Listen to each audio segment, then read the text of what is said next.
Alright guys, welcome back to the D-Phase. In today's lesson we're going to talk about the zones of rejection or rejection zones, which are order block, rejection block, mitigation block, breaker block, fair value gap, and volume imbalance. I'll explain you first the sketch on the left side.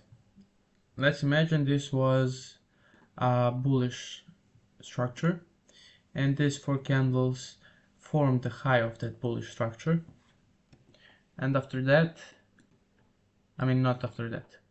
So the last bullish candle that includes more than one bearish candles is an order block. There are 5 parts of an bearish order block, which are OB open, OB low, 50% of the body of that order block, which is called mint threshold, OB high, and OB close. So yeah, when the bearish candle, second, third, fourth, fifth bearish candle closes the body below the open of the bearish order block, that part is called changing state of delivery. So yeah, that's pretty much for a bearish order block. Later that price would look like this. It can go just down, come back, retest that zone, and after that bouncing down to the sell side liquidity. This is the line of defense. I would call it so. So we got a rejection block, which is this wick from this bearish candle. So this wick here is called rejection block. There are 2 parts of that rejection block, which are the open here, and we got the 50% of that wick, which is this part here. That part here is called consequent encroachment. So yeah, I would call this the last line of defense. It sounds silly, but yeah, maybe sometimes it can save your asses. So for the bullish order block, it's the same but opposite. So the last down close candle that includes more than one up close candles is called an bullish order block.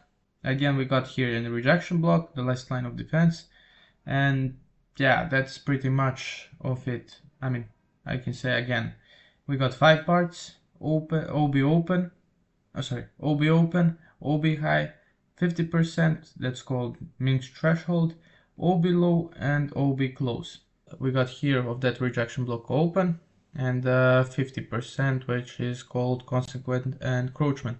Yeah, that's pretty much of it for order block. I'm going to show you now some example on the markets. As you can see, we got here this up close candle that includes one or more than one bearish candles or down close candles is an bearish order block. So we got here 1, 2, 3, 4, 5, 6 bearish candles inside this order block.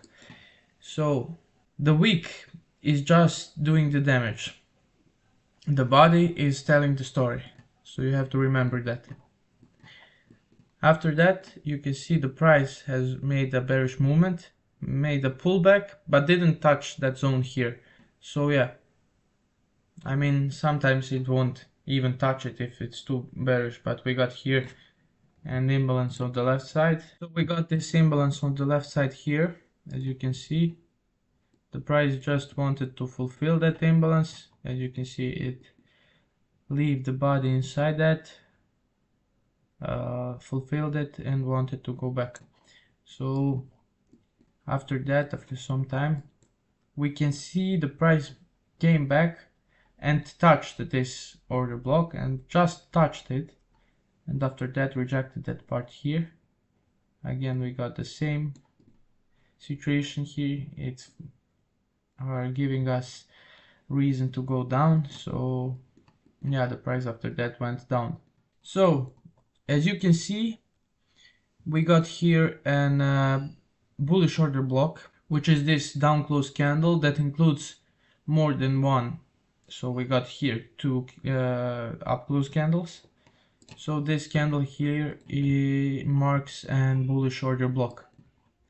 So when the price closed above this part here, it's called changing state of delivery. So as you can see, these two candles touched but didn't leave the body inside this candle here. So this is a perfect picture of an bullish order block. I forgot to mention this part here. When this bearish candle closes below this low here, that marks it changing state of delivery. So when the last down close candle that opened inside the bearish order block closes below the low of that bearish order block, marks changing state of delivery. So for the bullish scene, it's the same. When the last bullish candle closes above this high here, it marks the changing state of delivery. Let's talk about the breaker block. So we got here bearish structure, which is lower low, lower high, lower low. Let's imagine this was a bearish OB that was supposed to defend this high here. After that, the price formed a new lower low, rushed through that high. We got here market structure shift. In that moment, when the price break this high here, this bearish OB becomes the breaker block. So it's the same situation for bullish structure. We got higher high, higher low, higher high, bullish OB that was supposed to defend this low here. After that, the price formed a new high, broke this low here. We got market structure shift, and this bullish OB becomes breaker block. So I'm showing you the exact same bearish OB that I showed you for the last example. On a higher time frame, we see a beautiful bearish OB, but if we get now on 50 minutes time frame, we'll see this higher low, after that higher high, again higher low. We'll see this bullish OB that was supposed to defend this low here, this low here.